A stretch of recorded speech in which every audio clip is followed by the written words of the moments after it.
آپ نے یہ فرقہ واریت جو ہے اس سے کیسے محفوظ رکھ لیا اپنے آپ؟ یہ بڑی عام بات ہے شامی صاحب.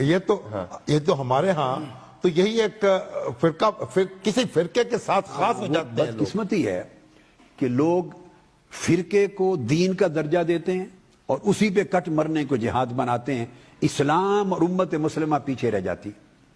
یہ سوچ میرا خیال ہے، یہ میں نے کریٹ نہیں کی ہے اپنی زندگی میں. میں کریڈٹ دوں گا اپنے والد گرامی کو جہاں ان سے بہت فیض لیا، محترم فرید ملت ڈاکٹر فرید الدین قادری رحمۃ اللہ تعالی علیہ. شاید جینیٹیکلی مجھے یہ مزاج ان سے ملا. پھر ان کی تعلیم و تربیت کا حصہ ہوگا. مجھے انہوں نے ابتدائی سکولنگ ہی ایک Catholic European Catholic English school میں کروائی، سیکرڈ ہارٹ سکول. ہاں بالکل. اب اس سے آپ کا ہورائزن وسیع ہو جاتا ہے.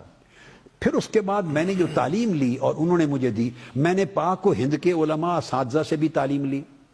علمی خانوادہ ہمارا فرنگی محل سے جا ملتا ہے، لکھنؤ سے. علماء بریلی بھی میرے اساتذہ میں ہیں، علماء دیوبند بھی میرے اساتذہ میں آگے چل کر. پھر میں نے حرمین شریفین سے بھی، پھر علماء رامپور سے بھی تعلیم لی اساتذہ میں. پھر مکہ اور مدینہ کے عرب علماء سے تعلیم لی. پھر شام کے عرب علماء سے لی، مراکو اور فاس کے عرب علماء، دمشق کے علماء، مصر کے علماء، لبنان اور بیروت کے علماء، یمن کے علماء.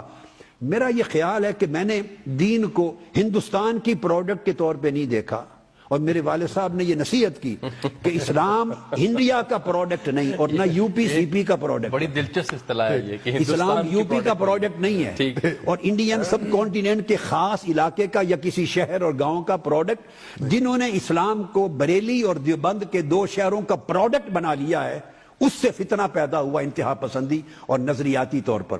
جنہوں نے اسلام کو صدیوں قبل آقا علیہ السلام کے ساتھ کنیکٹ کرنے کی بجائے اپنے ایک دو اساتذہ اور بزرگوں کے ساتھ جوڑ دیا ہے، وہاں سے فرقہ واریت پیدا ہوئی ہے. اللہ کا شکر ہے ہمیں فرقہ واریت کی ہوا نہیں لگی.